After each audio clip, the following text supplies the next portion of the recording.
നമസ്കാരം. മനുഷ്യരായ നമ്മെ രക്ഷിക്കാൻ, വീണ്ടെടുക്കാൻ, ദൈവ മക്കളാക്കാൻ, സ്വർഗം വിട്ട് ഭൂമിയിൽ സ്നേഹത്തിന്റെയും സന്തോഷത്തിന്റെയും സമാധാനത്തിന്റെയും പ്രത്യാശയുടെയും സന്ദേശവുമായി ദൈവം മനുഷ്യനായി ഒരു ശിശുവായി അവതരിച്ചതിന്റെ മഹനീയ ഓർമ്മയാണ് നാം ക്രിസ്തുമസായി കൊണ്ടാടുന്നത്. മണ്ണിൽ അലിയുന്ന മനുഷ്യനെ വിണ്ണിലേക്ക് ഉയർത്താൻ ദൈവം തന്നെ മണ്ണിലേക്ക് വന്നതിന്റെ കഥയാണ് ക്രിസ്തുമസ് എന്ന് വിശുദ്ധ അത്തനേഷ്യസ് പറയുന്നു. ഇതാ സകല ജനത്തിനും വേണ്ടിയുള്ള സന്തോഷത്തിന്റെ സദ്വാർത്ത ഞാൻ നിങ്ങളെ അറിയിക്കുന്നു. ദാവീദിന്റെ പട്ടണത്തിൽ നിങ്ങൾക്കായി ഒരു രക്ഷകൻ, കർത്താവായ യേശുക്രിസ്തു ഇന്ന് ജനിച്ചിരിക്കുന്നു. ആട്ടിടയന്മാർക്ക് സന്തോഷവും ജ്ഞാനികൾക്ക് ആരാധനയും ഹേരോദേസിന് ഭയവും ഉളവാക്കിയ ഈ വാർത്ത നമ്മളിൽ ക്രിസ്തുമസായി പരിണമിക്കുന്നത് യേശുവിനെ കണ്ടെത്തുമ്പോൾ മാത്രമാണ്. ആട്ടിടയന്മാരും ജ്ഞാനികളും യേശുവിനെ കണ്ട് ആരാധിച്ചപ്പോൾ അധികാരത്തിന്റെയും അഹങ്കാരത്തിന്റെയും പുറം കുപ്പായം അണിഞ്ഞ ഹേരോദേസിന് യേശുവിനെ ഒരു നോക്ക് പോലും കാണുവാൻ ഭാഗ്യം ലഭിക്കാതെ മരണമടഞ്ഞു. അതായത് യേശു എളിയവരുടെ പക്കലേക്കാണ് കടന്നു വന്നത്. പ്രിയമുള്ളവരെ, രണ്ട് പ്രധാനപ്പെട്ട ചിന്തകളിലേക്കാണ് ക്രിസ്തുമസ് നമ്മെ ഓരോരുത്തരെയും ക്ഷണിക്കുന്നത്. ഒന്നാമതായി സന്മനസ്സുള്ളവരാകണം എന്നതു തന്നെയാണ് ക്രിസ്തുമസ് നമുക്ക് നൽകുന്നത്. സന്മനസ്സുള്ളവരാകുക എന്നാൽ ക്രിസ്തുവിന്റെ മനസ്സുള്ളവരാകുക എന്നു തന്നെ അർത്ഥം. അതായത് എളിമ നിറഞ്ഞവരാകുക, എല്ലാവരെയും ഒരുപോലെ ഉൾക്കൊള്ളുന്നവരാകുക എന്നാണ് അർത്ഥമെന്ന് ഫ്രാൻസിസ് പാപ്പ പറയുന്നു. വിശുദ്ധരായ മദർ തെരേസയും ഫ്രാൻസിസ് അസീസിയും മറ്റനേകം വിശുദ്ധരും മഹാന്മാരും നമ്മുടെ ഫ്രാൻസിസ് പാപ്പയും എല്ലാം അനുകരിച്ചു കാണിക്കുന്നതും ക്രിസ്തുവിന്റെ ഈ മനസ്സാണ്. എല്ലാവരെയും ഉൾക്കൊണ്ടുകൊണ്ടുള്ള ഈശോയുടെ ജനനമല്ലേ ക്രിസ്തുമസിന്റെ ഏറ്റവും വലിയ പ്രത്യേകത.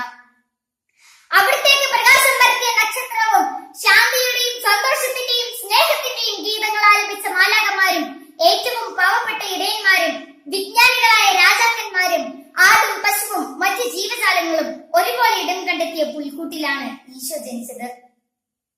എല്ലാവരെയും ഉൾക്കൊള്ളാൻ ഈശോയെ പോലെ ജ്ഞാനെന്ന ഭാവമില്ലാത്തവരാകണം, ശത്രുതയില്ലാത്തവരാകണം, താഴ്ന്നു കൊടുക്കാൻ മനസ്സുള്ളവരാകണം. അവിടെയേ സമാധാനം ഉണ്ടാകൂ, സ്നേഹം ഉണ്ടാകൂ, ക്രിസ്തുവിന് ജനിക്കാനാകൂ. രണ്ടാമതായി ഉണ്ണീശോ നൽകുന്ന സന്തോഷം ലോകമെങ്ങും പകരുക എന്ന സന്ദേശവും ക്രിസ്തുമസ് നമുക്ക് നൽകുന്നുണ്ട്. അന്ധകാരത്തിൽ കഴിഞ്ഞ ജനത്തിന് ഒരു പ്രകാശം ഉദിച്ചു എന്നാണ് പ്രവാചകൻ ഈശോയുടെ ജനനത്തെ കുറിച്ച് പറഞ്ഞത്. ഈശോ വന്നത് എല്ലാവരെയും സന്തോഷിപ്പിക്കാനും പ്രകാശം പകരാനുമായിരുന്നു. എന്നാൽ നമ്മിൽ പലർക്കും സന്തോഷത്തോടെ ആയിരിക്കുവാനും സന്തോഷം പങ്കുവെക്കാനുമാകുന്നില്ല. കാരണം നമ്മുടെ പല ക്രിസ്മസും ക്രിസ്തുവില്ലാത്ത ആഘോഷമായി വെറും എക്സ്മസ് ആയി മാറുന്നു, ക്രിസ്തുവില്ലാത്ത ജീവിതങ്ങളായി മാറുന്നു. ഇടം നൽകാതിരുന്ന സത്രം സൂക്ഷിപ്പുകാരനെ പോലെയും യേശുവിനെ കൊല്ലാൻ ആലോചിച്ച ഹേരോദസിനെ പോലെയും നമ്മുടെയൊക്കെ ഹൃദയങ്ങൾ കഠിനമാകാറുണ്ട്, ഈശോയെ മാറ്റി നിർത്താറുണ്ട്. വിശുദ്ധ പൗലോസ്ലീഹ പറയുന്നു, നിങ്ങൾ എപ്പോഴും നമ്മുടെ കർത്താവിൽ സന്തോഷിക്കുവിൻ. ഞാൻ വീണ്ടും പറയുന്നു, നിങ്ങൾ സന്തോഷിക്കുവിൻ. നമുക്കും ക്രിസ്തുമസിന്റെ സന്തോഷം ഉൾക്കൊള്ളുന്നവരാകാം, സന്തോഷം പകരുന്നവരാകാം. പ്രിയമുള്ളവരെ, ഈ ക്രിസ്തുമസ് ആഘോഷവേളയിൽ തിന്മയുടെ എല്ലാ വഴികളിൽ നിന്നും പിന്തിരിഞ്ഞ് നന്മയുടെ നല്ല വഴികൾ തിരഞ്ഞെടുക്കാം. അടുക്കും ചിട്ടയും ഇല്ലാത്ത ഒരു സംസ്കാരത്തിന്റെ, അധികാരത്തിന്റെ, വഞ്ചനയുടെ, വിദ്വേഷത്തിന്റെ, അസൂയയുടെ ഇങ്ങനെയുള്ള എല്ലാ തടസ്സങ്ങളിൽ നിന്നും നമുക്ക് പിന്തിരിയാം. നമ്മുടെ പരിമിതികളുടെ ചിത്രമാണ് കാലിത്തൊഴുത്ത്. അതുപോലെ കാലിത്തൊഴുത്തിന് സമാനമായ നമ്മുടെ ഹൃദയത്തിൽ യേശു വന്ന് മുട്ടുന്നു. യേശുവിനെ സ്വീകരിക്കുവാനായി പരിമിതികളുള്ള നമ്മുടെ ഹൃദയത്തിൽ പുൽക്കൂട് നമുക്കൊരുക്കാം.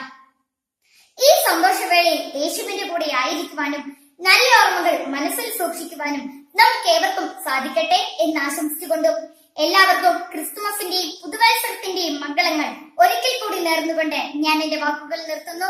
നന്ദി, നമസ്കാരം, ജയ് ക്രൈസ്റ്റ്.